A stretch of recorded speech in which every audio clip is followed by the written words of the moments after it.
Okay. All right, guys. And we are live on Facebook. We are live in our Zoom webinar. Welcome everybody to Corey Good's live Q&A. We're going to do an audience question and answer session. Corey also has a few projects he wants to talk to everybody about. So hi, Corey. Welcome. How are you? Hey, I'm doing great. Appreciate you organizing this Q&A. It's very For sure. cool. Yeah, I just actually on Monday, I believe, got back from basically a 2-week sabbatical. It was amazing. There was a lot of really, really cool cleansing and healing that occurred, and I feel like a new man ready to tackle 2020. And where were you during the sabbatical? I was actually with our friends Amy and Jamie in Maui. They live in Maui, so lucky I have friends that live there.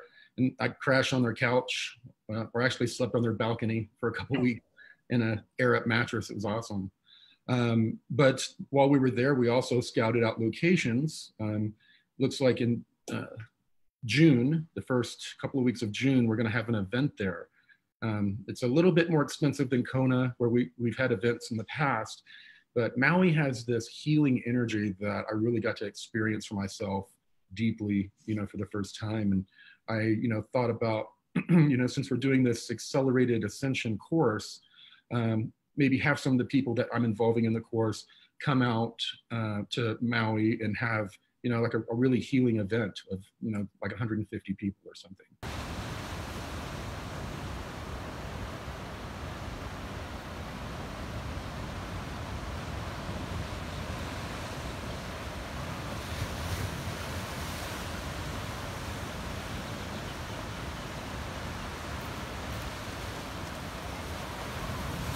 Maui, exactly what I needed. Sabbatical prepared me for my course. We're ready. And then we're going to also be doing an event in August that we'll be talking about really soon.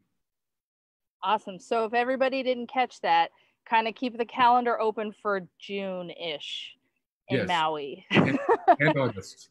Yes, and August as well. Awesome. And then since you brought up Accelerating Ascension, so guys, for everybody that's not aware yet, Corey is creating a 10-week online course. This is a deep dive into the information that he received from the Blue Avians, as well as the ongoing teachings that he's received from the Anshar, the Inner World Civilizations. So I'm going to let Corey discuss a little bit about it, kind of let you guys know the different things he's bringing on, the different parts of the syllabus and the different aspects of the course and so forth. Because I know Corey is really excited about a lot of the stuff that he's going to be bringing to the course. So I'm going to let the audience know what's kind of where you're at with Accelerating Ascension. Yes, go to acceleratingascension.com, www.acceleratingascension.com if you want, and you can see the syllabus there that discusses what we cover in each week. But this is going to be hopefully a very epic creation. We're creating basically 10 weeks of what will amount to a good sized, almost documentary on the spiritual growth aspects of what I've been taught and what I've implemented from the Blue Avians and the Anshar. So we're going to also be bringing in experts. There are people like James Gilliand, Allison Cole. There are a few others. I don't want to name everyone's name yet, but we're going to have experts come in and speak in depth about areas that I'm obviously not an expert in. And we're also going to be doing, in addition to like the hour to hour and a half almost documentary that will be released every week, there will be at least that long of a session with me where I will give a class, a course line, and then bring all of the participants in for Q&A, much of like what we're doing now. We're also working on a big part of the course is going to cover, mind, body, spirit. The body part, the part about body is going to center around practices that help you balance your chi, as well as high vibe diets. And I'm hoping to bring on some people that can discuss high vibe diets, can also maybe do demos for us on camera. So once we, and then that'll be, extra content that we'll have actually having, demos of people cooking high vibe foods. So if y'all know anyone out there that's interested, have them contact us at spherebeingalliance@gmail.com. But that's, that's how the course is unwinding. There are going to be some very fun and interesting people involved. I look forward to seeing everyone in the course. It's already very popular. We're very excited about how popular it is. That's awesome. So guys, basically, if you didn't catch that, so Corey is bringing in, there's going to be so much value to this course. So, this is not information that Corey is withholding from anybody. This is not information that you don't have to pay to ascend.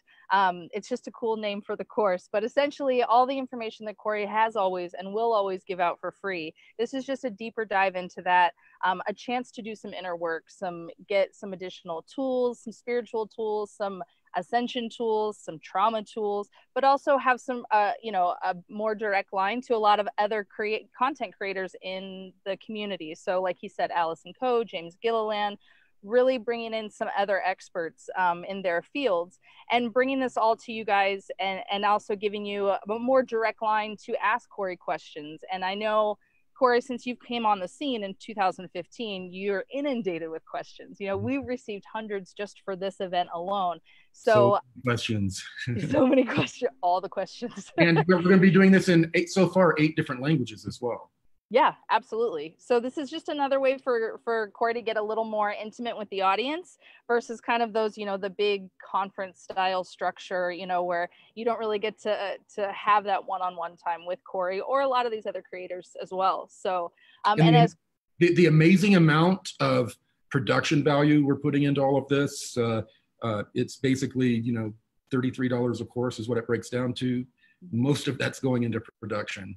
It's going to be very exciting to see how people respond to the people that we're working with that are helping us bring together this course. It's more than a course, but it's exciting to see how it's coming together.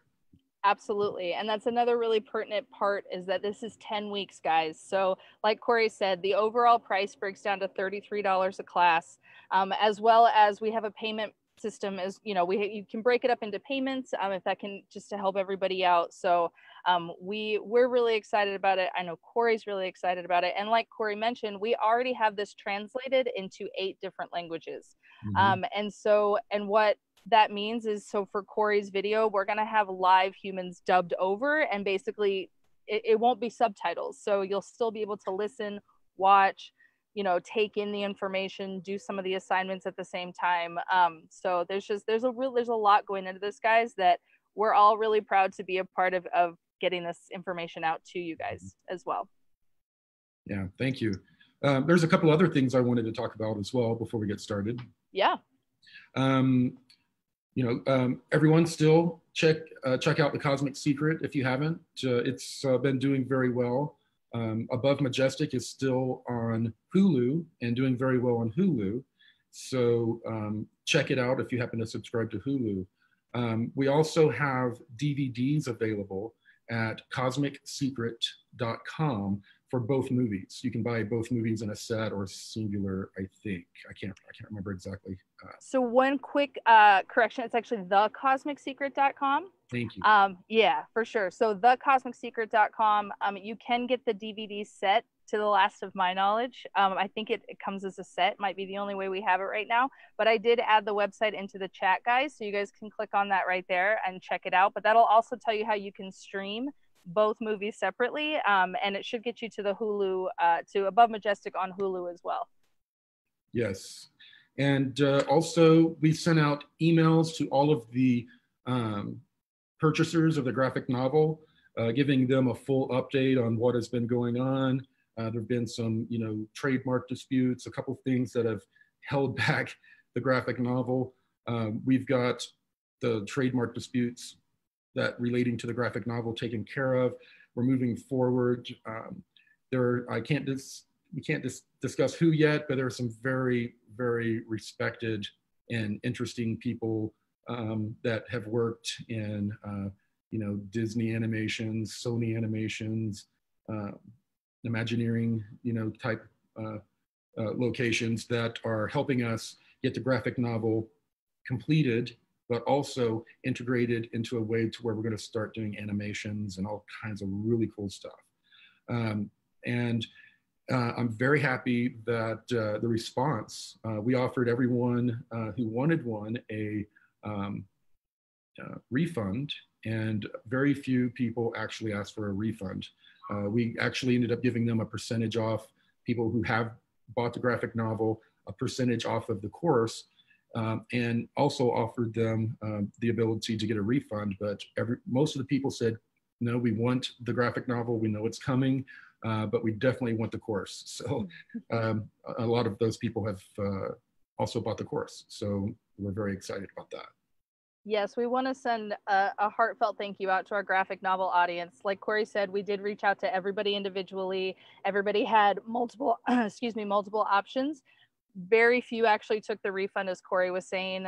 So to our graphic novel audience, you guys are so loyal, you're so patient, and we really appreciate your support. And we hope that our offering the discount for the course kind of helps make the wait a little more bearable, but it will definitely be worth the wait for all involved for the graphic novel. Yeah, it's going to be outstanding.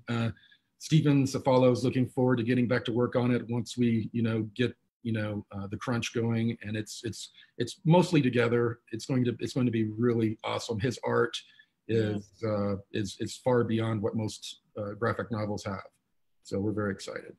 Steven is the cosmic artist man, for sure. Yeah, I'm probably gonna, also hire him to do some art for my course and some other things. Probably he's designing T-shirts and stuff for us. He's got a very interesting imagination. Yeah, he does. He does. And so I think I'm seeing a few questions here in the chat, and I know we get this on social media a lot. So for people that have not purchased the graphic novel, when will that go live again to start taking orders again for the graphic novel? Soon. I don't know. We're having to get websites reset up and all of that. The actual graphic novel itself, we're hoping to have, early this summer. But I can't let people know when. I will make a huge announcement when the website is working again and allowing sales. Already the graphic novel publisher that we brought this to, our pre-sales basically blow away most regular sales of a lot of their regular, or average comics. So it was a pretty good showing for a graphic novel. If we open it up again, we think there's going to be another huge push for people to buy these packages. But first, before we feel like we can sell any more, we want to make sure that we have everything ironed out and have a date that the book's going to be completed on, and then open up sales again. Right. So just so everybody got that, the graphic novel will go back on sale because of what happened to us the first time. We don't want to do it prematurely. We don't want to jump the gun. None of us, I don't think we're expecting to get, major, comic book conglomerates coming at us. So, but it will go back on sale. Just have a little patience. We promise once that is live again, it will plaster it everywhere. Nobody will miss that announcement. You just gotta give us some time to get that working again, and then we'll have that back out for you guys for sure. Yeah, and I also wanted to mention in September, I'm going to be in Brazil at Experience 2020. If you Google that, it is going to be at a very nice resort in Brazil, basically Brazil's Hawaii. And it's going to be a large event. I said September, right? I can't remember the dates. Maybe we can, put the link up or in the description when we post it elsewhere. Yes, I will definitely have that link for everybody. Cool. And then, of course, like I said, we're planning an event in June and an event in August, and that information should be coming out, in the next, few weeks. Awesome, guys. So Accelerating Ascension starts in March, everybody. That is www.acceleratingascension.com to learn more. The Cosmic Secret and Above Majestic DVD set is available now, as well as being able to stream both movies separately. If you've already seen one or you're ready to see the other, that is on thecosmicsecret.com. And then keep an eye out. We will be releasing more information as it comes for a June event, an August event for Corey, as well as Corey's Brazil appearance in September. And I will have the link for the Brazil event post-production of our Q&A today. Alrighty, so Corey, are you ready to get started with the questions? As ready as I'll ever be. Okay, fabulous. All right, guys, so I'm gonna lay this out a little bit really quick. So first of all, just so everybody knows, we do have a few of our audience members will be coming on live to ask Corey their question. They will be coming on camera. And then we had so many questions, almost 200 questions submitted for this event alone. So guys, please understand that we will not be able to get to everybody's question in this amount of time, but I will be pulling questions from the ones submitted and reading those for you guys. I did try to find questions that some questions were repeated. A lot of you guys had something in the same realm of a question. So I tried to find those. So I may not pull your specific question. However, hopefully a part of Corey's answers will answer everybody's questions from there too. And then we will also be taking a few questions live here from the Q&A. And I would like to bring Neil on from Portal to Ascension. Neil is the one hosting our Zoom room. He's the one handling our chat and our Q&A. So Neil's gonna come on and give you guys a little rundown on how to ask your question inside the Zoom chat here. Hey everybody, this is Neil with Portal to Ascension. So, firstly, let me just say this one more time. If you're engaging in the chat room and you want to speak to everyone, click all panelists and attendees, because I can see only some people are only communicating with us, and I'm the only one that will be able to read that. So all panelists and attendees. And secondly, if you want to ask a question, don't ask in the chat room, since we have so many people that are joining us right now. We won't be able to go through the chats and scroll back. There is a Q&A button right at the bottom of Zoom. It says Q&A. You open that up and you can ask your question there. And please do limit your question, since we're definitely not going to be able to go through every question, because I'm sure we're going to get 100 plus. So just limit your question to like one question anyway, so it has more of a chance that we can give everybody an equal opportunity to, get their question answered. So you would go and click the Q&A and just type it up there, and that's all you need to know. Okay. Thank you so much, Neil. So let's get right to our first on-camera question. Neil, I'm looking for Rick Maki. Do we have Rick in the audience right now? Yes, he's here. Perfect. We'll give Neil just a second to bring Rick on, and then Corey will be asking you his question. Okay.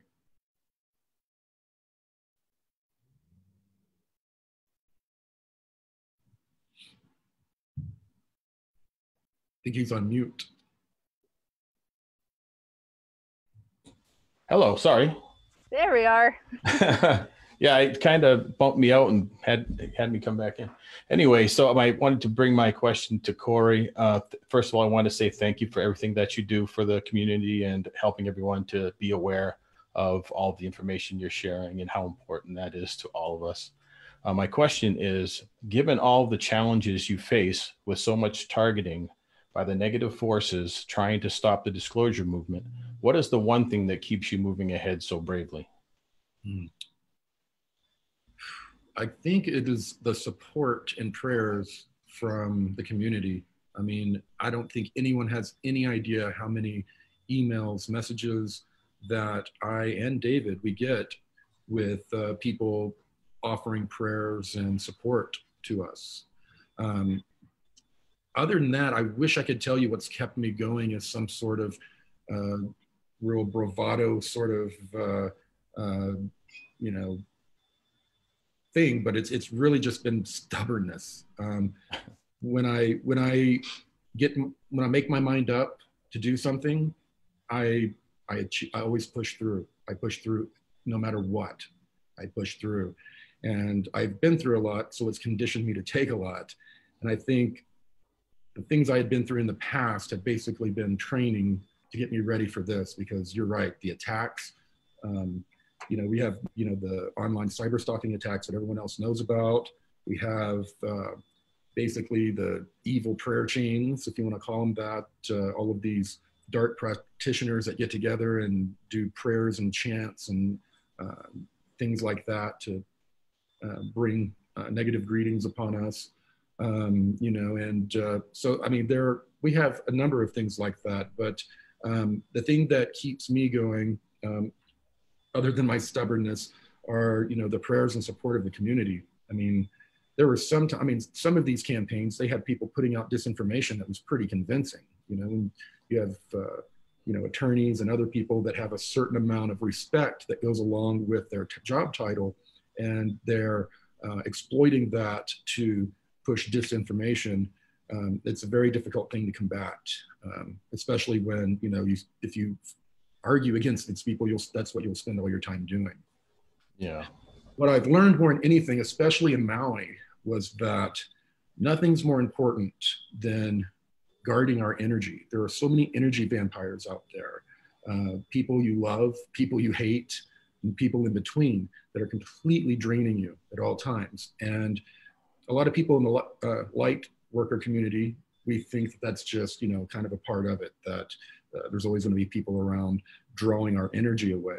But until we learn how to set boundaries and guard our energy, we'll never be effective in whatever mission that we, think that we are performing.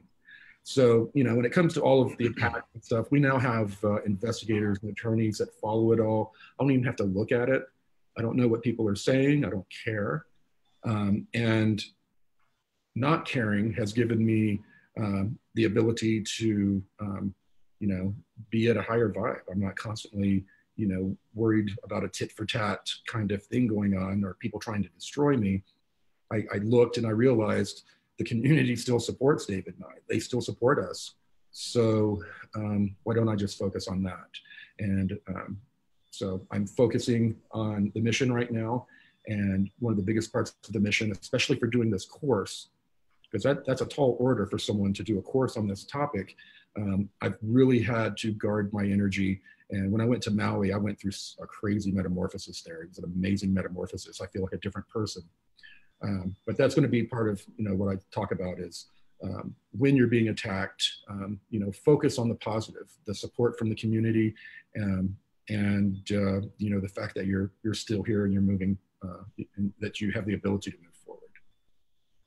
So it's the focusing on the positive that's really the thing that that allows you to guard your energy, essentially.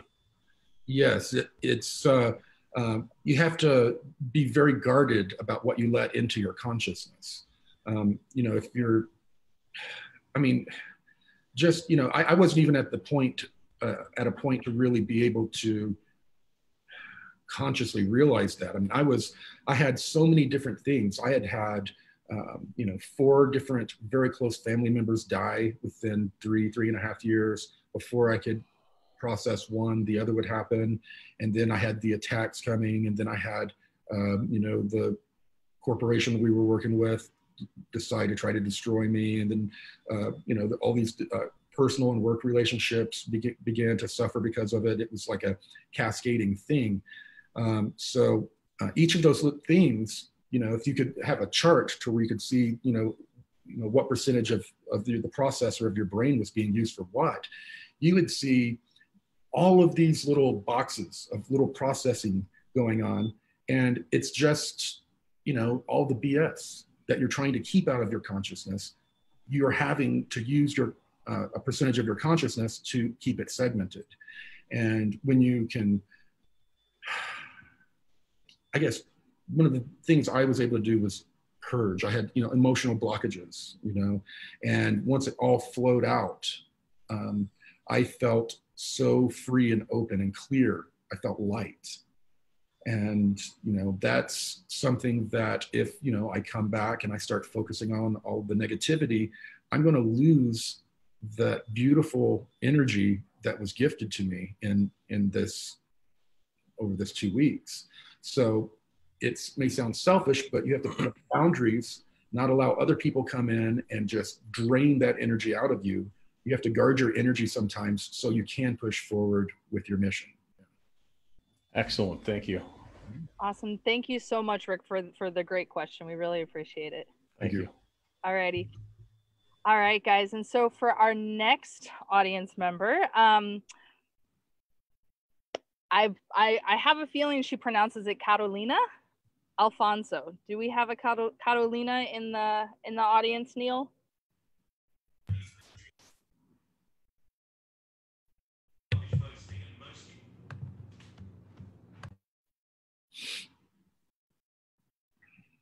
There she is.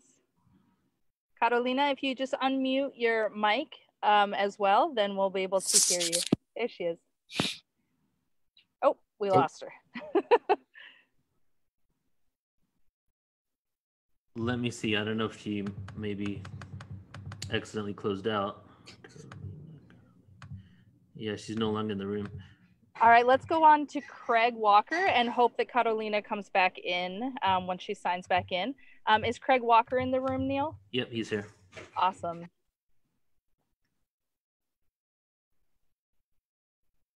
Hey, Craig, just unmute your mic and you will be good to go. Hi, can you hear? There he is. Hello. Hello. Hi, everything all right? Yeah. Can you see me at all, yeah? I can't tell. It looks like a photo, maybe. All right, okay. Is it my photo? Hang on 1 second. There we go. There we go. Hello, how's it going? You all right? Hello. I'm from the north of England, and let me just find my question. Just 1 second. Yeah, so I'm from the north of England, and I come from a heavy Christian evangelical background. And I've been on a journey of having sort of a lot of my sacredly held beliefs deconstructed, as I've been shown much of the modern Christian belief is very heavily manipulated to not mean what kind of Jesus and the biblical authors intended to say. And obviously I've been on a journey of discovering how the cabal of the Roman Empire changed so much to enslave our minds. So as I was going through this, there's an incredible synchronicity in my life. As I began to see these problems, I was introduced to you and David Wilcock and your show, and kind of my head was going crazy, but my heart was beating out my chest with excitement with your testimony. So my question to you is, what advice would you give to people who are heavily invested in a religious system that initially hear your testimony and disclosure might seem to contradict?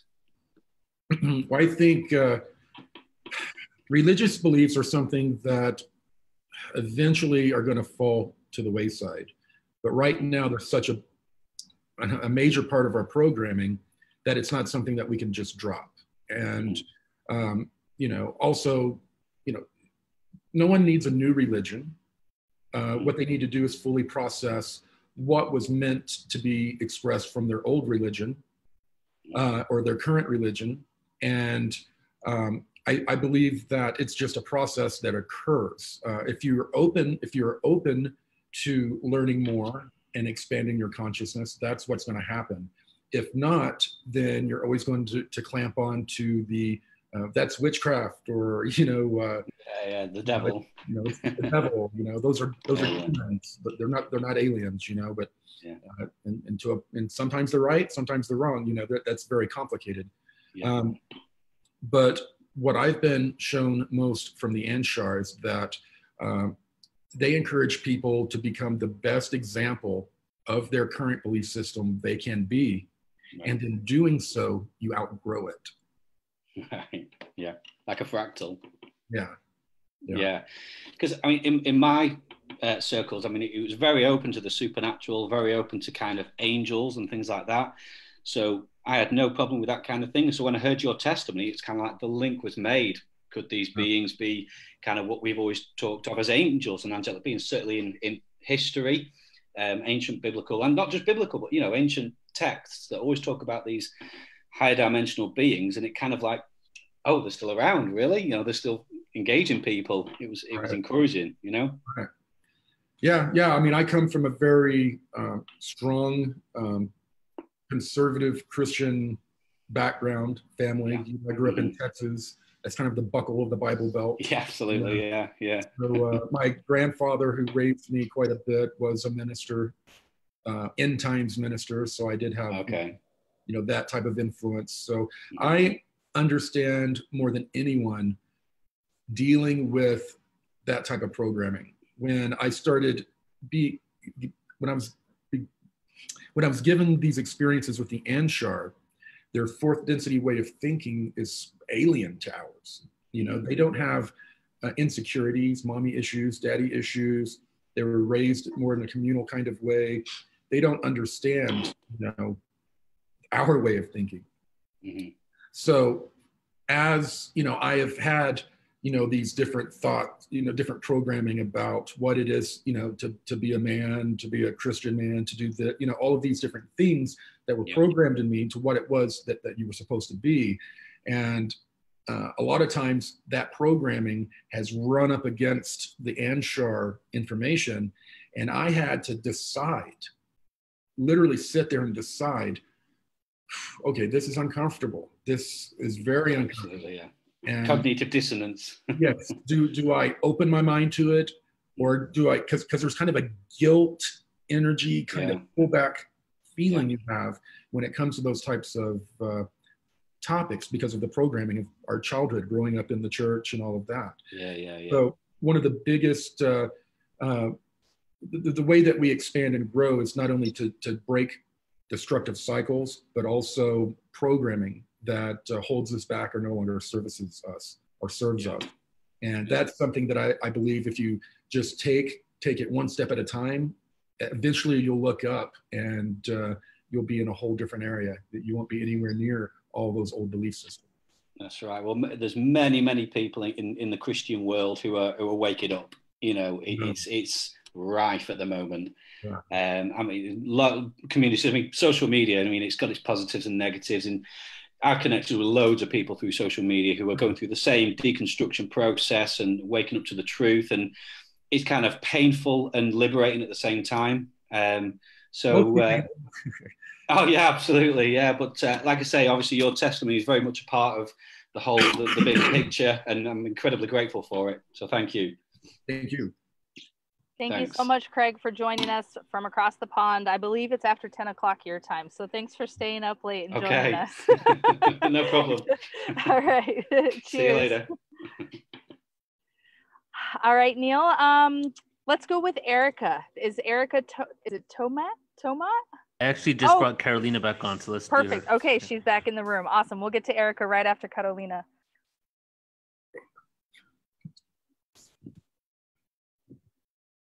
Hello? Hello? You can hear me? Yes, we can hear you. We're glad you came back. Thank you. Thank you very much. Thank you, Corey, for your precious mission. Could you describe your understanding of timelines and how we can be simultaneously in them or move between them? Yeah, actually, timelines are just the giant, I mean, it's like a giant braid.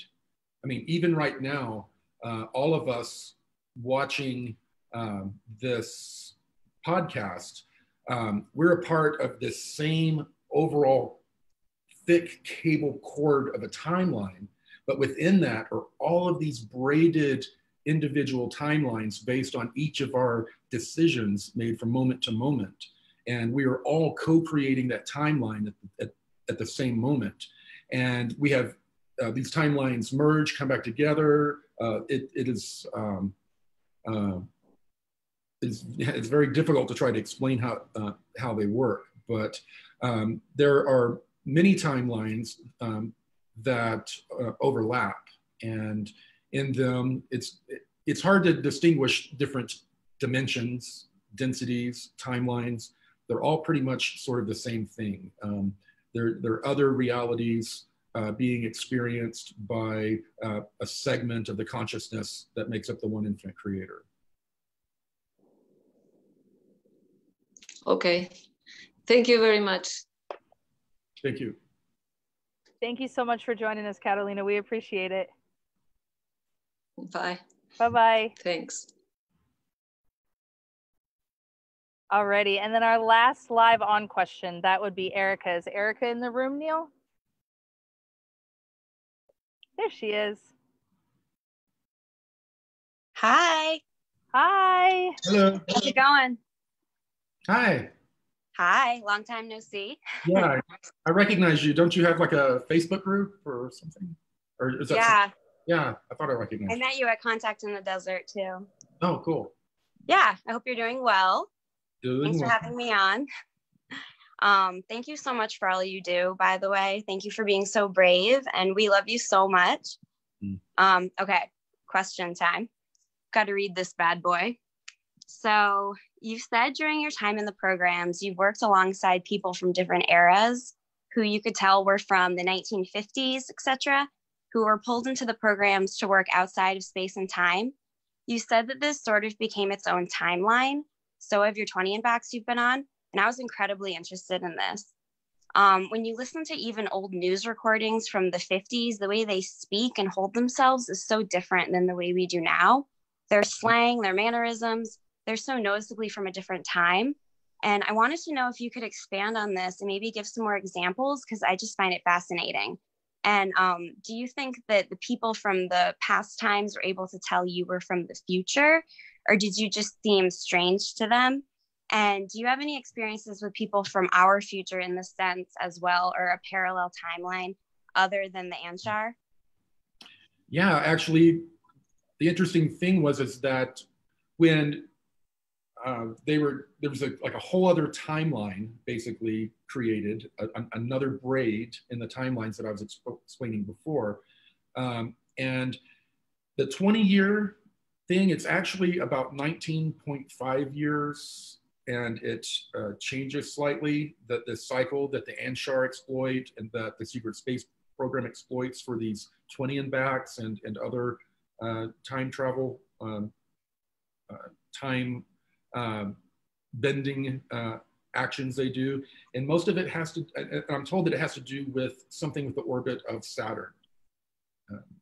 That's why the Anshar holds Saturn in high regard, because it has something harmonically, frequency-wise to do, dealing with the timeline within our star system, with the flow of time. Let's see. So when it came to, yes, you described basically what I ran into. There would be people that had different ways of talking, mannerisms. They carried themselves differently. Their senses of humor were different. We weren't allowed to talk about anything timeline related, so we would not be able to figure out what timeline, they were, or if they were from another timeline. But knowing about the 20 and back and the technology used, some people would talk among ourselves that, these people are from different timelines. And we wondered to ourselves how many of our colleagues were from a future timeline. That, we're talking about, wow, there were people back in the 50s, 40s, and 60s that were in this program, but this was like the 1980s. And that was the contemporary time, the 1980s. If you heard of someone from 2015 being involved, that's like Buck Rogers, time frame, for that time reference that you would have. So there were people from all different, they were pulling people from all different timelines into this one central timeline where they were trying, that braid of this cord was trying to affect the overall cord and timeline that it had been created for. I don't know. It's so hard to describe this stuff. I don't know if that made sense. Yeah, no, I get it. Thank you so much. Thank you. It was really good to talk to you. Thank you. You too. Thank you for joining us, Erica. We appreciate it. Yes, have a good one. Thanks, you too. All right, Corey, so since you brought up the Saturn-Anshar connection, I'm going to jump right into some more audience submitted questions, and I'm just going to read them for them. But there's one that he actually asked about the Anshar and their Saturn medallions that they wear. So let me pull up the question. So this is from Jamie Arturo Gomez Bacuero, I believe is how you say his last name. He says, hello, Corey. Thank you for bringing light to all of the hidden shadows of humanity. And his question about the medallion. So why do the Anshar have a Saturn medallion? Is it Saturn or is it another ringed planet?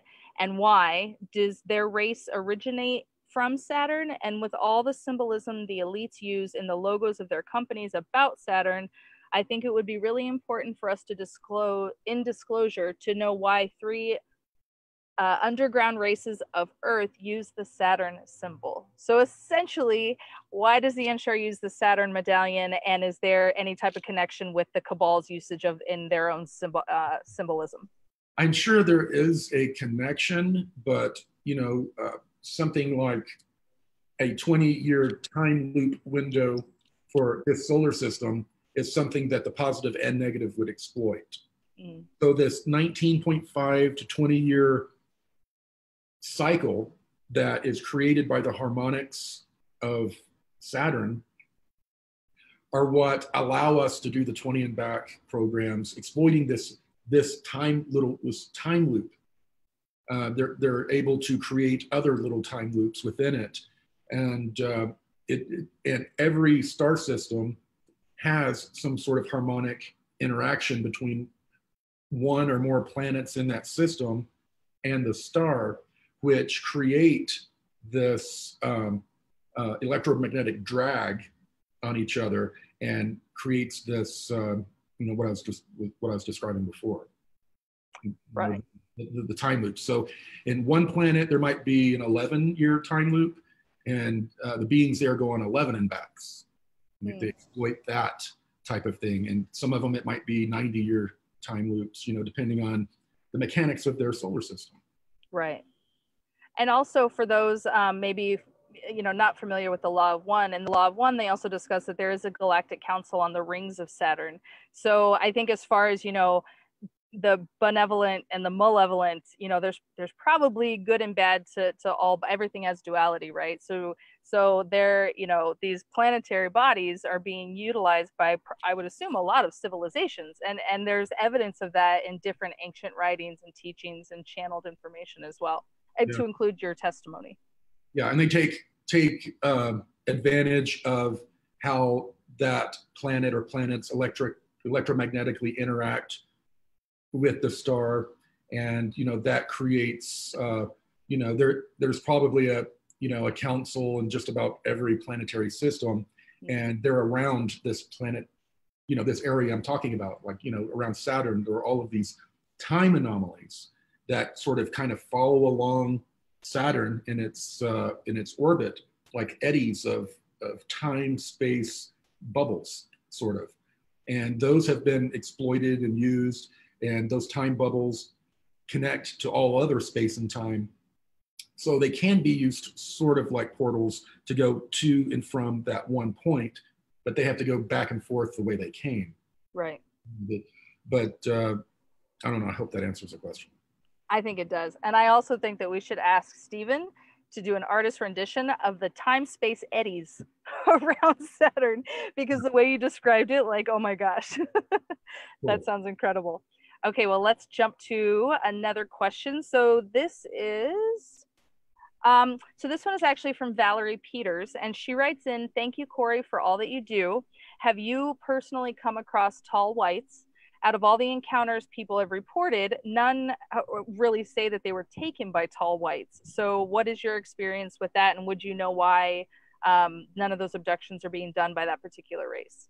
I think that there are a number of races that get lumped into the tall whites, just like happens with Nordics. The tall whites that Charles Hall was talking about, I am not, super, familiar with that group. They sound like some of the beings I saw images of and had interacted with, but I don't know. It even sounds like the Anshar a little bit, So some of these groups that they're fourth density, it's just because they're the same vibe. They're very similar in some ways, and they can be mistaken for each other. It sounded like, and a lot of times beings like that, groups will come to Earth and they'll exchange technology and knowledge for being a refugee for a little while, or us helping them build out their technology because they had to escape from another timeline or, or type of situation. And, we help them, they give us knowledge and technological knowledge, and then we build out technology for them, and then they leaving us with the, it's a give and take situation.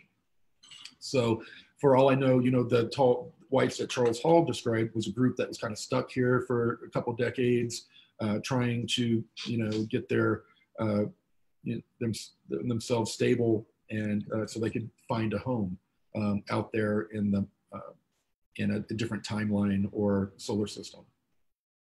And would it be safe to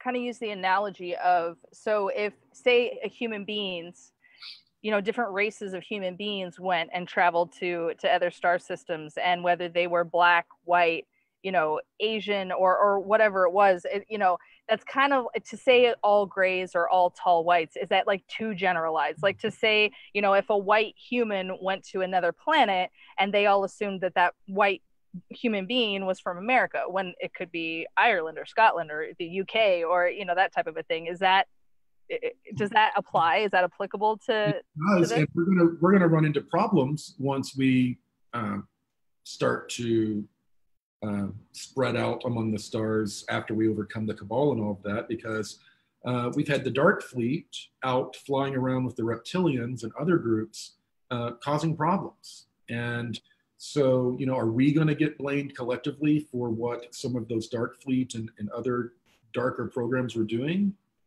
Now we have to think about that as well, with the beings coming to our planet and causing problems. If we were to travel to their planet, are we going to run into a situation similar to here, to where a negative elite was controlling what was going on off planet, along with their gods, and the people on the planet were kept oblivious to it? There's a lot to think about, when you declare someone positive, negative, enemy, or a friend. Mm.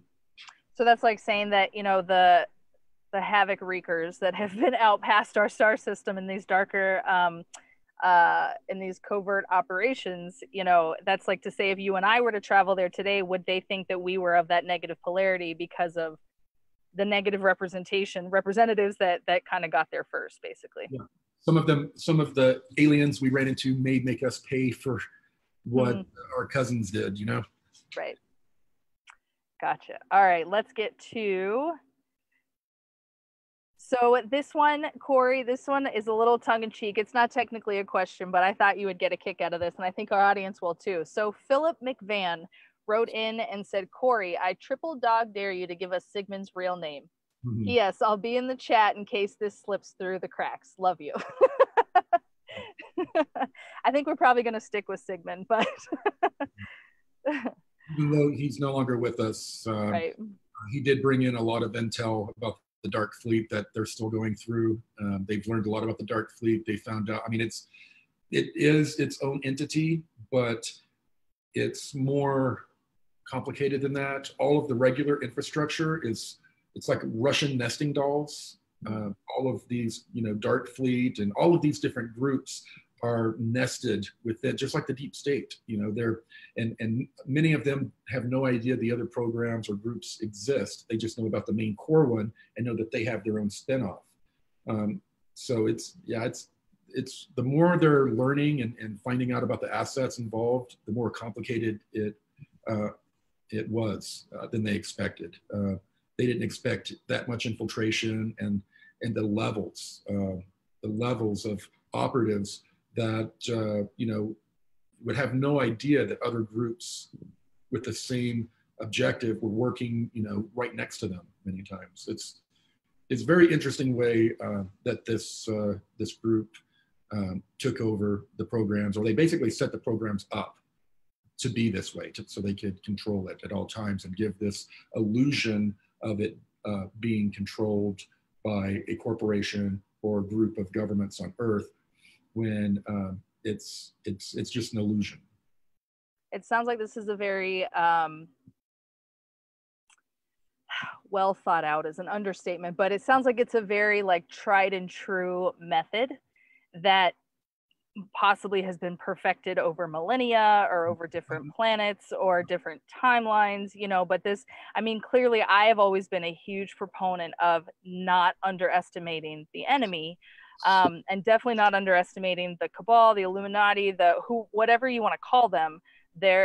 Don't underestimate their brilliance, because how they have suppressed us and how they continue to oppress us is truly brilliant. It's an evil genius, but it's genius nonetheless. So I definitely, they shouldn't underestimate us either. Oh, absolutely not. Come on. They've underestimated allies in the alliance, and it's been to their detriment every time. Oh, absolutely. No, I don't question at all that we're going to win, that we will prevail, and we will take back this planet for sure. But just their methods and their methodologies are so perfect. It's almost like scary how perfect they are. Yeah, it is. All right, so let's see. So I thought this was kind of a cool question. I don't think I've ever heard you discuss. So this one comes from David Retford, and he writes in, are there other places in the universe that consume plants and herbs such as marijuana, peyote, or ayahuasca, so that use other hallucinogenic or psychedelic plant medicines? Absolutely. On just about every planet, there is some version of cannabis. The Anshar said that cannabis was basically brought here and engineered for our physiology here for this planet to basically as part of some master deal to allow the souls that are coming in here to have it as a tool to help their physical health and their mental and spiritual health. So cannabis is one of many sacred plants that some version of is on every planet.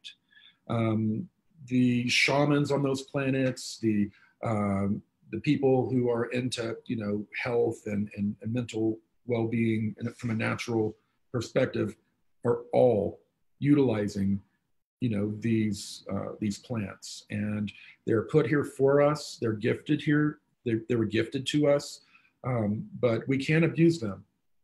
But at the same time, the cabal has known how much cannabis can affect their programming, their mind control methods. THC and CBD, the combination of those, it really they have a difficult time getting past that. And you don't have to be stoned all the time, and say, oh, I'm not mind controlled. I'm feeling great. There are ways of taking it. There's oral ways of taking CBD and just a tiny bit of THC that activates the CBD, and you don't feel intoxicated. There are a lot of different ways to utilize CBD for cancer. We've seen people healed with the plant. So and there's things to be said about ayahuasca as well. On every planet, there's something like that. It's a tool that third density beings need and use. Just like the law of one talks about, some form of tarot is on every planet. Because it's a tool for a being to interact with their higher self with. It's like an intermediary tool. So there are definitely templates of the way we beings behave, and the plants that they use on all of these different planets, they utilize them and they call them sacred. And what's happening here with the disinformation about cannabis, about ayahuasca, these things are being used to treat people for PTSD, like I said, cancer, just about everything. They're finding out people with fibromyalgia, they have their CBD receptors are not receiving the CBD that is needed, and it's causing neurological issues. And they're treating people with fibromyalgia with CBD successfully. And interestingly enough, most of the people, the women in my family that I know that have gone through trauma and have PTSD, they develop, the ailment. And it slowly starts to tear them down.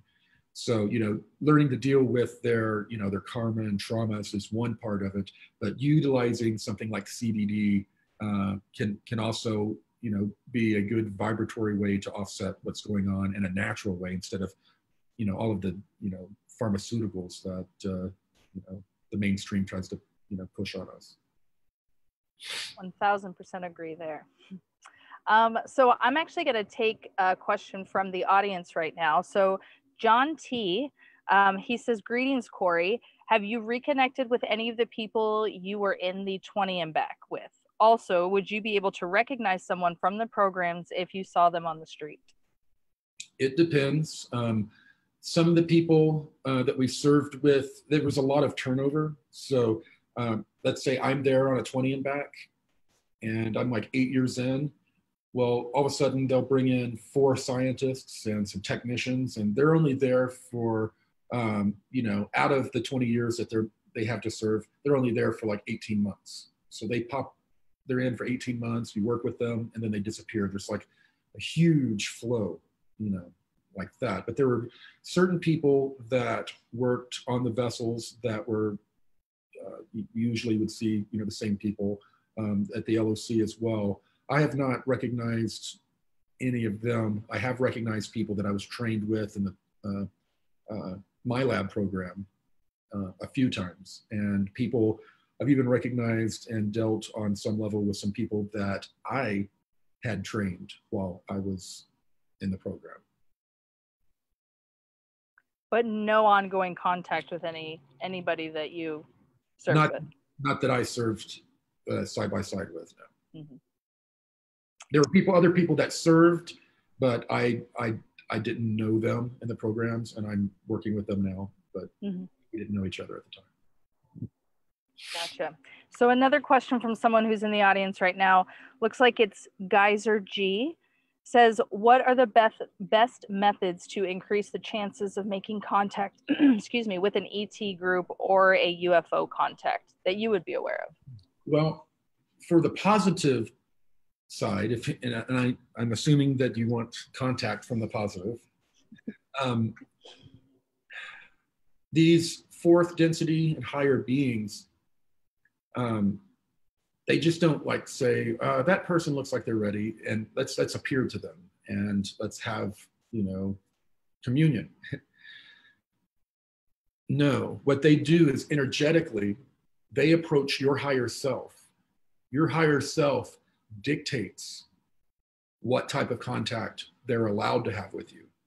If your higher self is telling them, if you were to appear in front of them or you were to give them this much validation, they would pivot this way and it would change everything that they're supposed to learn, everything that they're supposed to experience and become, then they're going to guide those beings into doing something, like maybe connecting with you through a psychic that you work with, or your own tarot reading, your own dreams. They'll find different ways to begin to contact you and start manicuring you and getting you ready.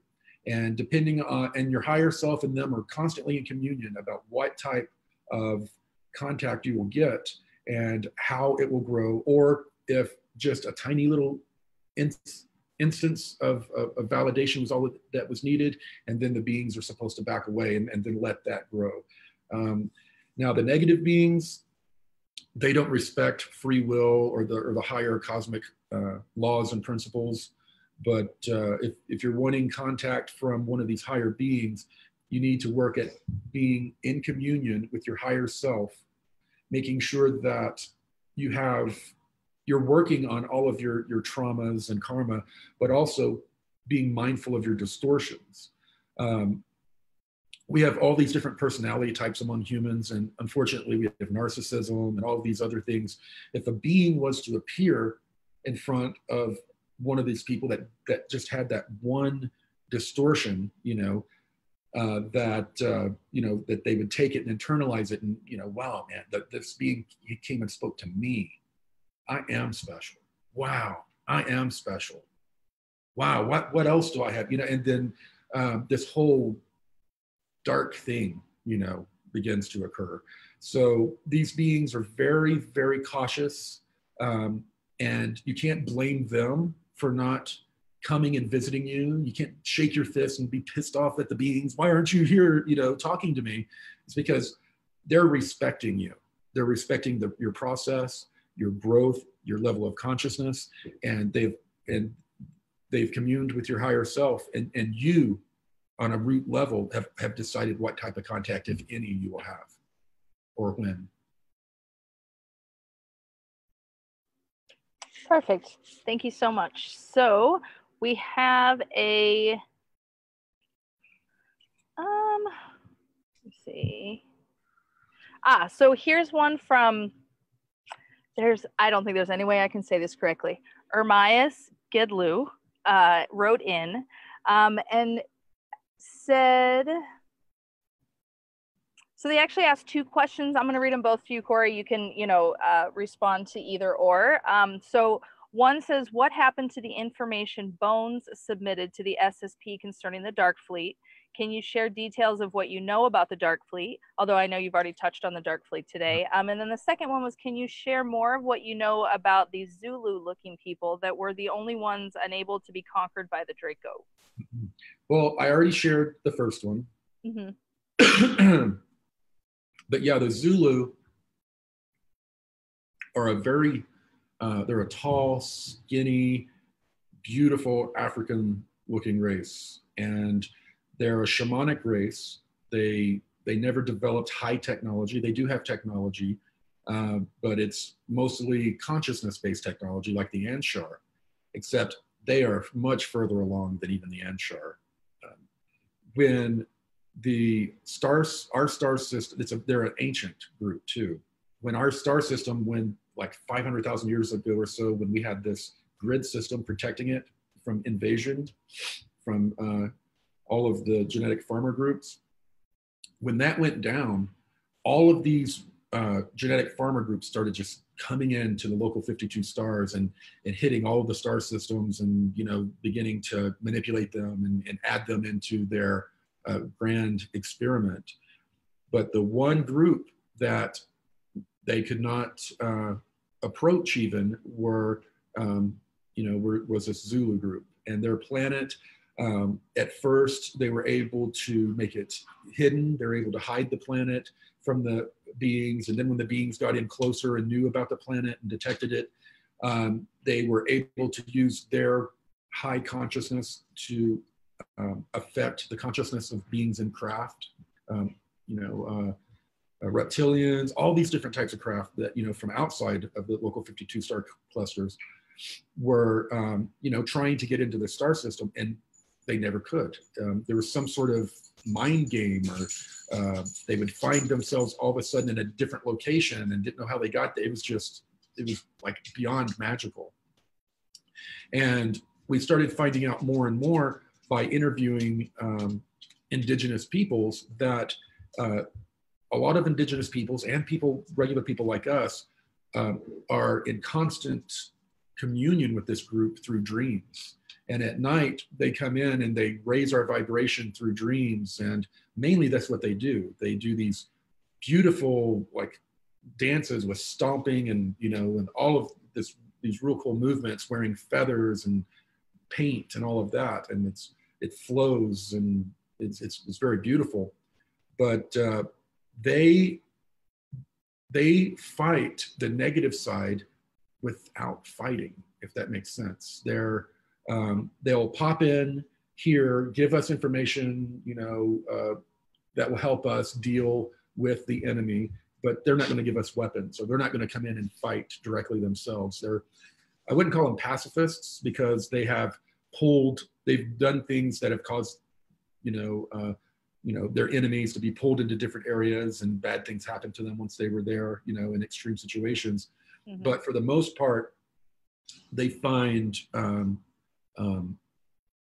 they're just so mentally advanced and spiritually advanced that they can't be invaded. They can't be attacked. Even these highly advanced spiritually and mentally negative beings have been unable to really do battle with them. So they've been in a protected star system in our local 52 cluster, star cluster, and they've been doing what they can to help us expand our consciousness and to grow spiritually and to learn to live learn to live in balance with our planetary systems as a way to overcome the negative, because they understand that it's all consciousness anyway, and it's only through the shift in consciousness that you shake off all of the negativity. I like them. So the name Zulu, is that what they're called in the programs? Is that something you coined them, or is that from them? I'd heard them called a few different things. I can't remember. I always, because I was born in the 70s, I think in the 80s, there was a movie that came out called Shaka Zulu. It's about the Zulu, the history of the Zulu tribe, and it was real big on television in the US. My family watched it, and the look kind of the people reminded me of that. So I started calling them Zulu. Do you know what they're classified as or what they call themselves? Do you remember that? We have a hexadecimal representation of who they are. There are nicknames that the different groups have for them. We don't even know what they call themselves that I'm aware of. Yeah. Awesome. So Corey, we're at about 4 o'clock our time, 3 o'clock Pacific, and we've got people from all over the world. So I'm not even going to begin to feign to know what everybody else's time is. So I just want to check in with you and see how you're doing. Would you like to take a few more questions? Would you like to wrap it up? What are your thoughts? A few more questions, then I'm okay. I'm gonna grab something to eat. I didn't get to eat before.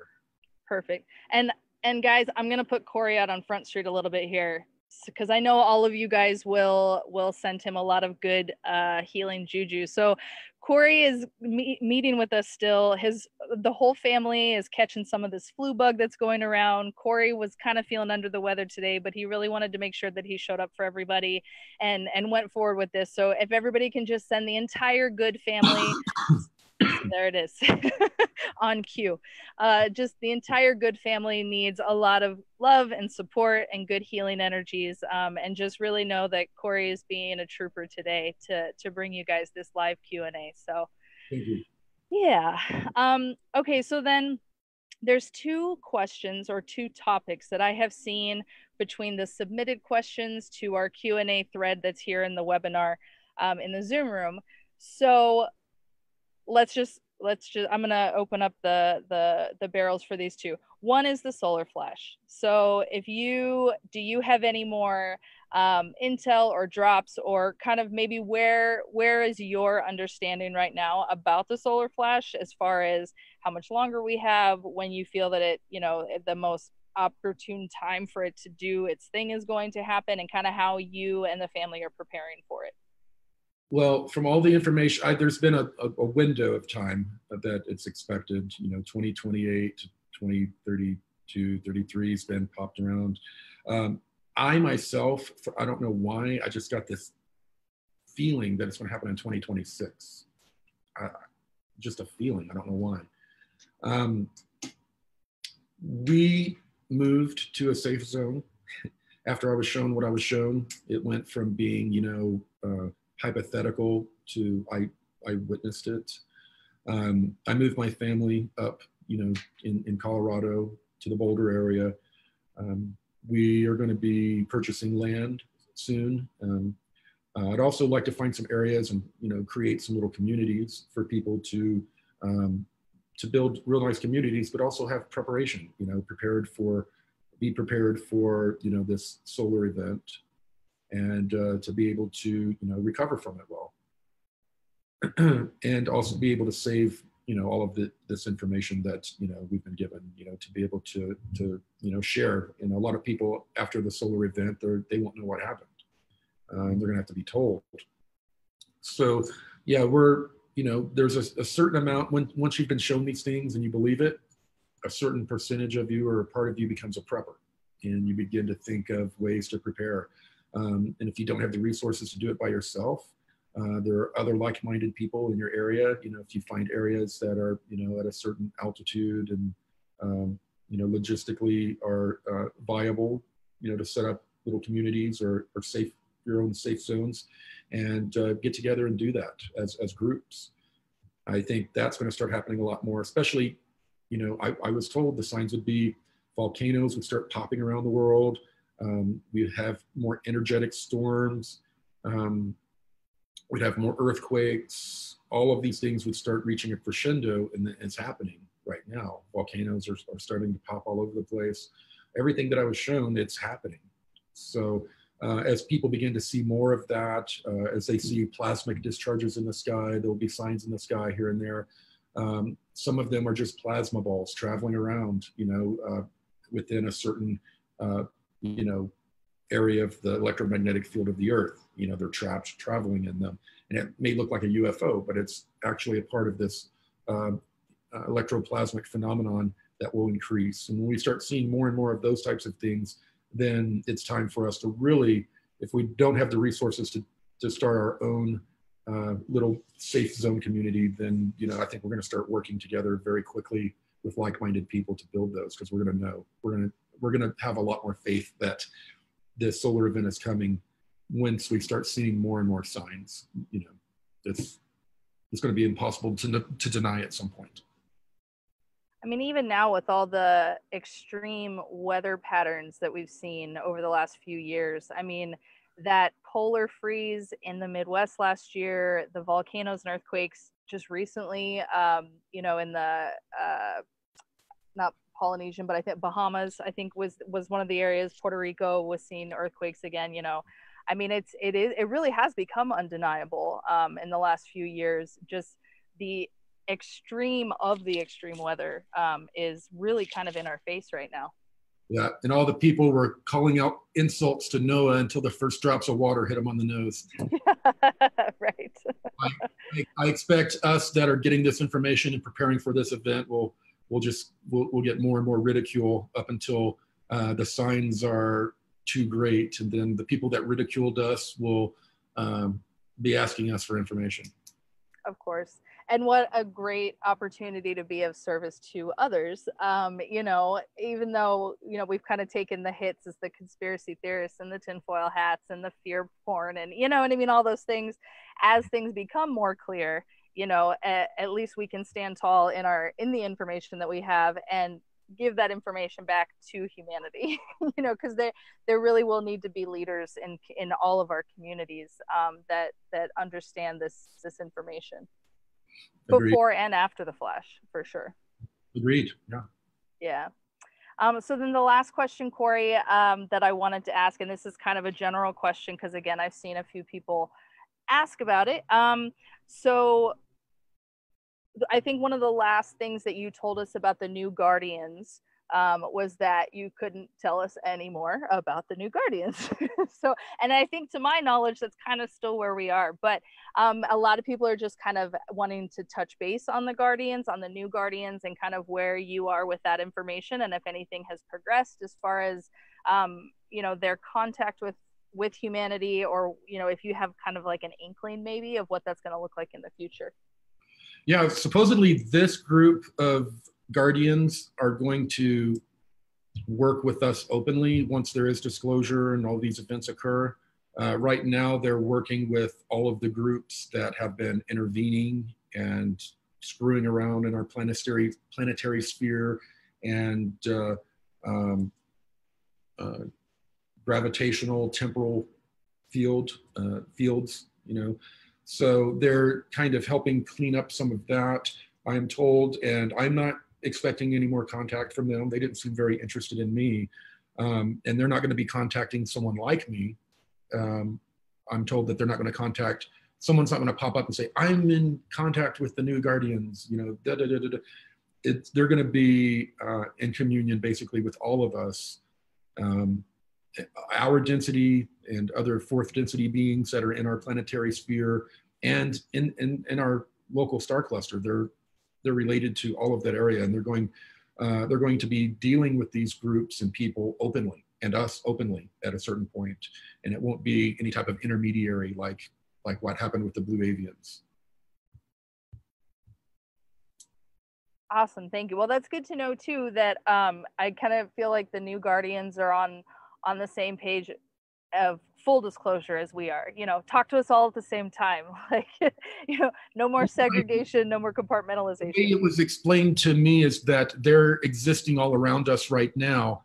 Our consciousness is at this kind of pulsing level, and this series of flashes is going to our consciousness in a way to all of a sudden we're like, holy crap, look at that. There's beings around us. Look at these new beings. And they're going to say, oh, hey, by the way, you're ready now. You're at our vibrational frequency where we can commune with you, and we can help you find a way, to go through the rest of this ascension process. Awesome. Well, thank you so much for that. So guys, we do have to let Corey get going. He needs to get something to eat, and really he needs to go to bed because I made him come out to work today. So I'm going to make him go to bed now. But again, Corey, thank you so much for kind of soldiering through and weathering everything just to come on and do this Q&A with everybody. I think that, this is something the community has probably missed for a long time, since that one show you did on that one channel a long time ago, back in the day. Right. That show that will not be named.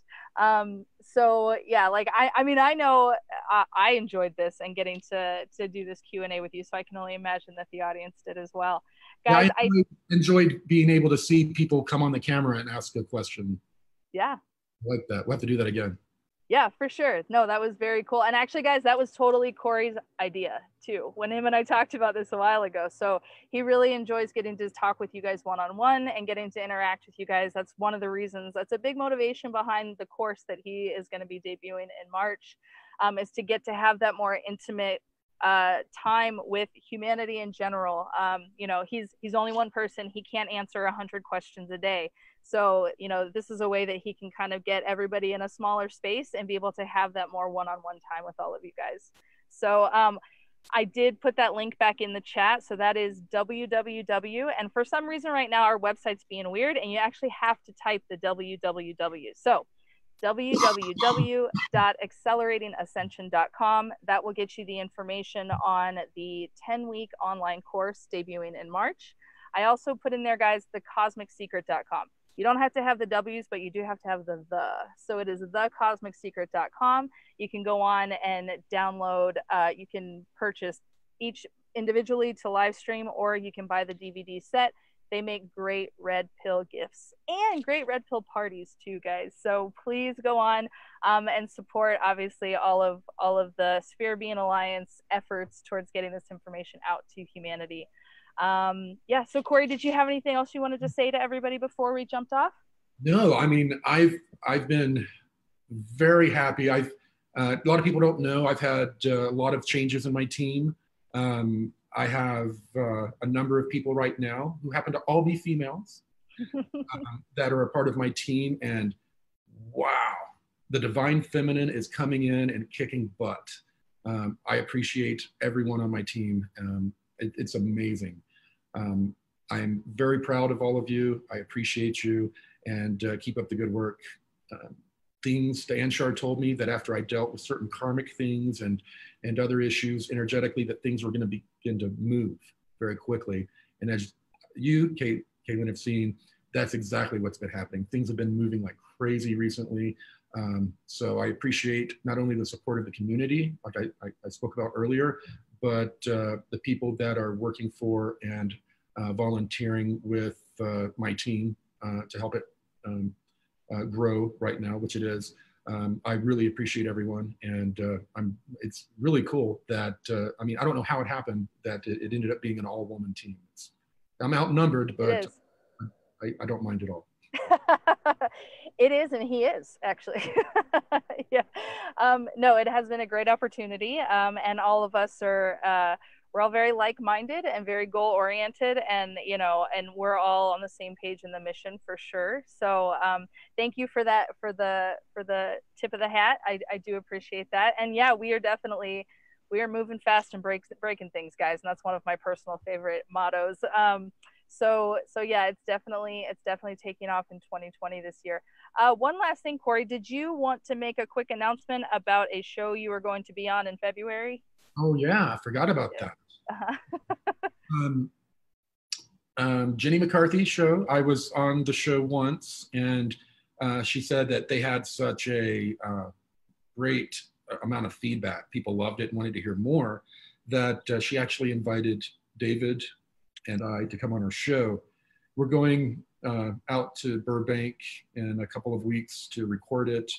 I don't know, it's going to be released, I think, the week after we record it. We're recording it on the 13th of February. And, you know, she has, you know, up to 30 million people that watch the show. So it's a really great opportunity to get our information, you know, out to the masses. And she's awesome. She's awesome. I've talked to her several times on the phone. She's just a real sweet person who's a light worker and, you know, wanting to learn more and be a part of, you know, what's happening. It's beautiful.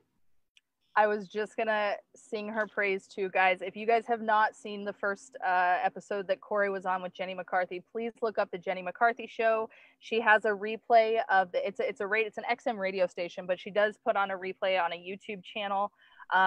And guys, you will be blown away by Jenny's vibe. Like, I listened to that interview, and you can literally feel how heart-centered Jenny McCarthy is of her own accord, and how respectful she was of Corey's testimony, and how she truly has a very genuine desire to help get this information out to the rest of humanity.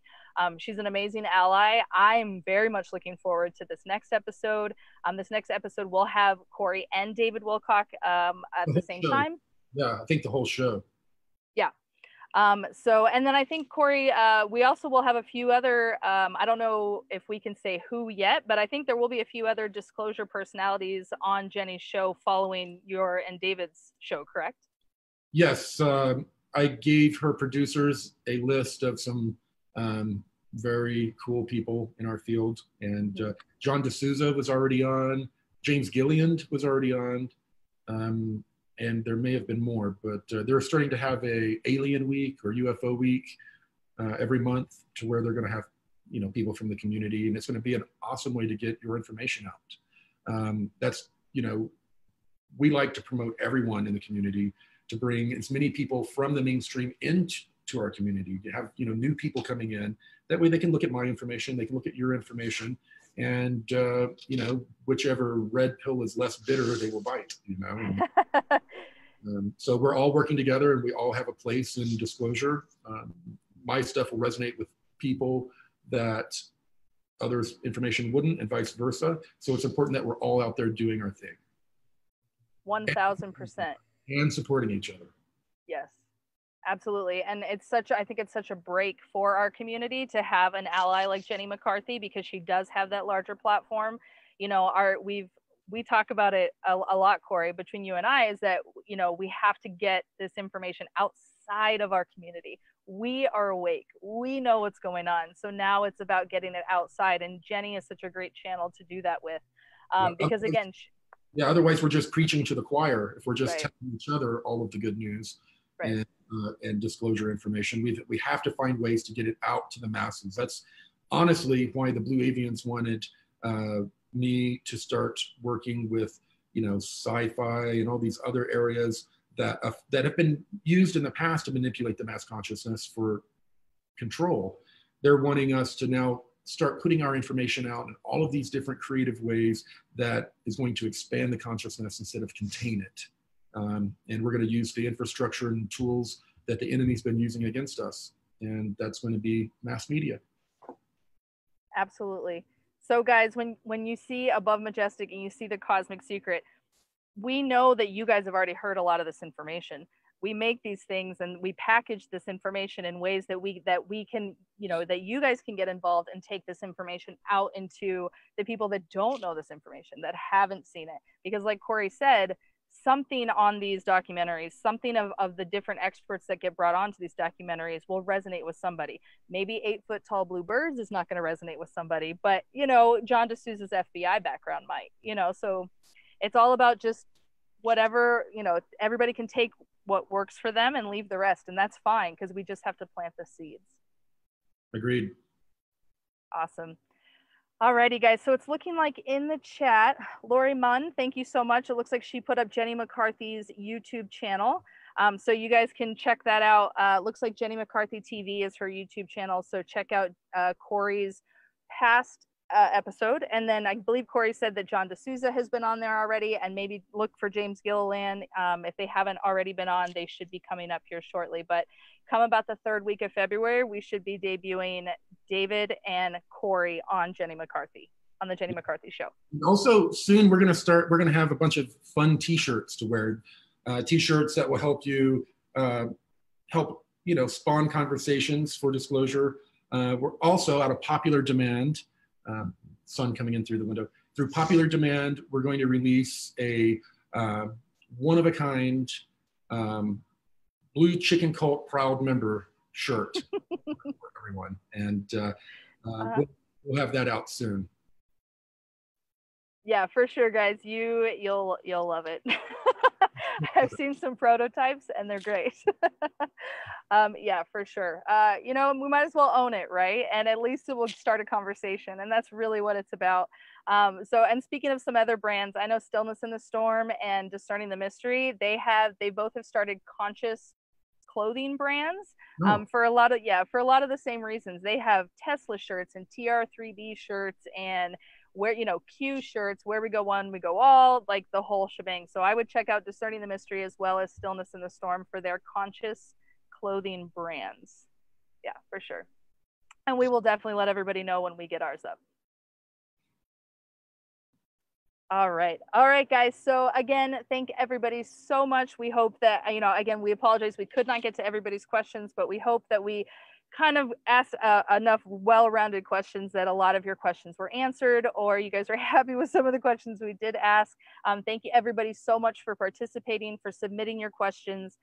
We really wish we could have answered them all, but again, Corey's only one man, I'm only one woman, and we can't keep Neil, on forever either. So Neil, did you want to come on and say bye really quick, or maybe make a plug for anything you got going on with Portal to Ascension?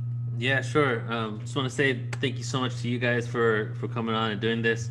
And this is awesome. Like, it's really about just getting this out to more people, and the fact that we had an open platform for people to ask questions and make it more personable. That's really what we're aiming to do, especially with Portal to Ascension. And if you guys don't know who we are, my name is Neil with Portal to Ascension. I founded it around 9 years ago now. We pretty much do 100 events a year at this point. Webinars, tours, retreats, conferences. So this is part of our webinar platform. And just to let everybody know that you get unlimited replay access to view this. Plus, we have over 100 presentations for free anyway, from people like Trisha McCannon, James Gilliland, and Mary Rodwell, so many more. So after we're done here, when we're done for the day, I'm going to play just a little 3-minute video on how you're going to access the replay. And then you can not only see this whenever you want and add it to your watch list, but you can also check back any of the other footage too. So thank you all so much for being with us today. We had, just to let you guys know, we had around 800 people maxed out on Facebook watching, and we had around 350 in here. So a good 1,200 people watching live. So it's pretty awesome. Awesome. And I'm going to do a little shameless plug for Neil. Neil is also an amazing spoken word artist. So go onto Facebook or YouTube, check out MC Resonance. Really, guys, he's stellar. And him and his wife are also amazing tour guides. They are putting together a tour of some Mayan, I believe, correct me if I'm wrong, Neil, some Mayan ruins later this year, correct? Yeah. So we're moving into Ascension tours, and our first tour that we're going to be facilitating is the week before Thanksgiving. We get back the day before Thanksgiving, and we're going to be 8 days in the Yucatan Peninsula, all over 6 ancient sites. Plus, there's a new archaeological site that was just discovered like 4 weeks ago. We're going to be going to that one. So we're going to be some of the first people going to those sacred sites. So if you guys are interested, you can go to portaltoascension.org, and under the live events, you can check out Ancient Mayan Tour. But we have many events scheduled this year. So now that you guys are connected with us, we'll send you some updates, and you can check out what we're doing. Awesome. Thank you so much, guys. And really, guys, he is a really talented spoken word artist, rapper, hip hop. It's like hip hop for the 4th dimension. It's amazing. Yeah, that's what I call it. I call it music for the next dimension. That's going to be the name of my album. That's awesome. Yeah, guys, I would really check him out. One quick little tiny plug for me.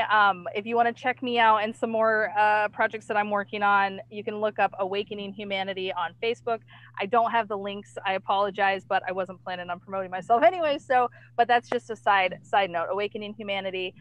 Neil, thank you so much for all you've done to help host the mass meditation, also this live Q&A. It has been such a pleasure working with you, and I know we both look forward to working with you more in the future. Yep.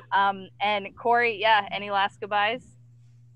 No, just keep an eye out for more information about Accelerating Ascension. I'm going to have a lot more fun and interesting people involved with it. It's going to be pretty much an epic adventure for everyone, and I think a lot of personal growth will occur. For sure, guys. And so you've got a month left to sign up. We'll be debuting in March. So yeah, and we'll continue to put out links and more information on that on Accelerating Ascension throughout the next 4 weeks or so before it debuts. So, alrighty, everybody. Well, thank you guys so much. I think Neil was going to show you guys a quick video, but for Corey and I, we will sign off from here. So thank you guys. We'll see you at the next event. Bye, Corey. Bye, Kaylin. Bye-bye. Bye.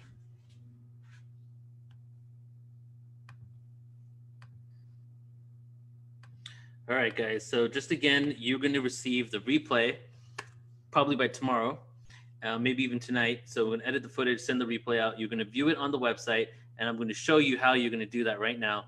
And for the 700 plus people on Facebook, some of you may have not have signed up. So if you want, you can still go to the website, sign up, just so we have your contact information. You can get the replay there. And here we go. Let me pull it up really quick. It's a 4-minute video. Some of you may already know there's instructions in the email, but I just play this video just in case, just because some people have an issue. So I'm gonna leave you with this. And one last thing, collaboration over competition, you know, like there's been a lot of division within the community for quite some time now. And it's really about joining forces so that we can make some real change, because divide and conquer is really how they win, you know, and divide and conquer is happening at all levels. And when you see these divisions, it's really because that is the agenda. So we need to come together. The energy of inclusion is much more higher vibration than the energy of exclusion. Those, whoever they are, right, even though they're reflections of us, their agenda is really to come from the energy of exclusion. We're here with the energy of inclusion. And with that alone, we will prevail. So here we go. Love you all. Have a beautiful night.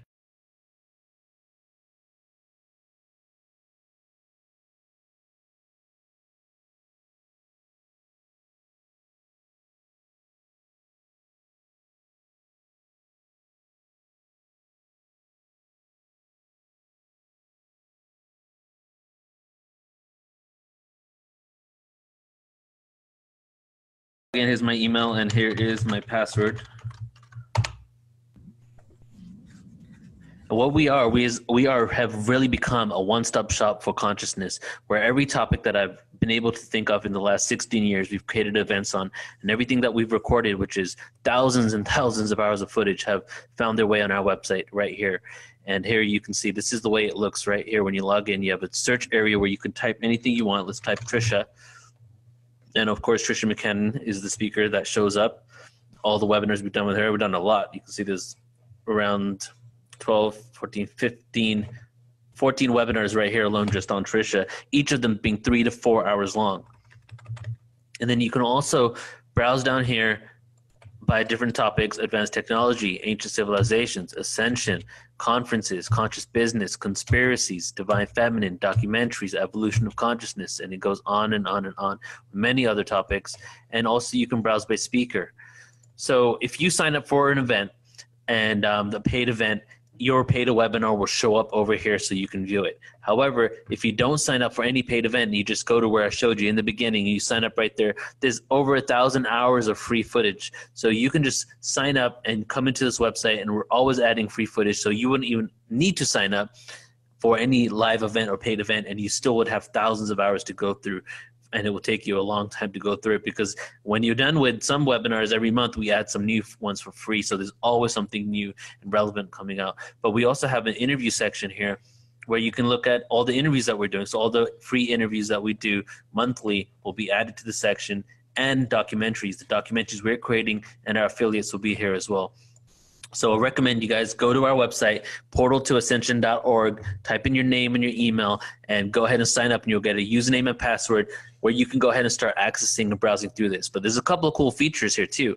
You can actually add to your watch list. So obviously there's so much footage here, so you might want to just add it to your watch list and then come back later and then check it out all under one area of what you really want to see, so you can fine tune the topics that you're interested in. And I just clicked on my watch list. Now these are all the ones that I've added myself. See one here on Richard Dolan, False Flags and Color Revolution, Adam Apollo, Michael Tellinger, Brian Forrester, Sound Frequency.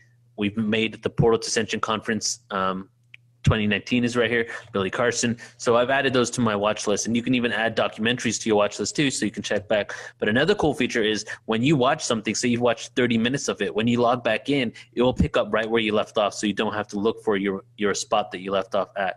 So we've really become over 16 years of really being into this information, and about like a good 7 years figuring out how to show it on a website.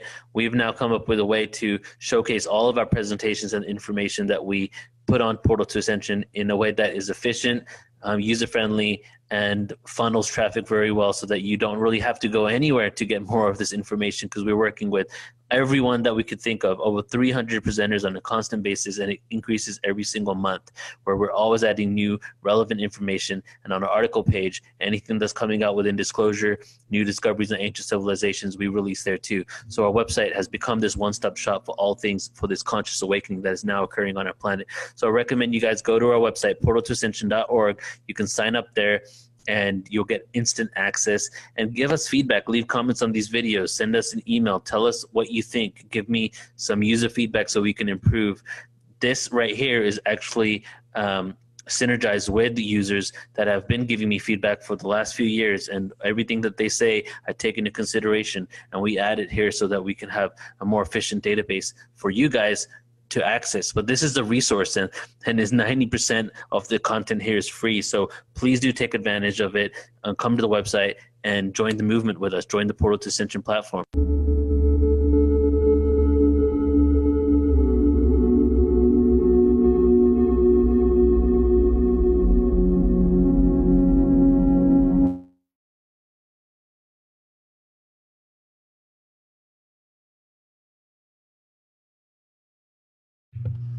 All right, everybody, have a beautiful day. Enjoy the rest of your weekend.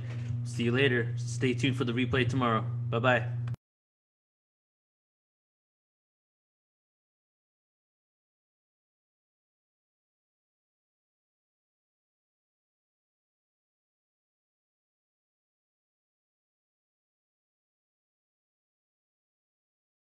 Thank you for watching the Sphere Being Alliance channel. Make sure you click on subscribe and smash the bell to make sure you're receiving all the new content from the Sphere Being Alliance YouTube channel.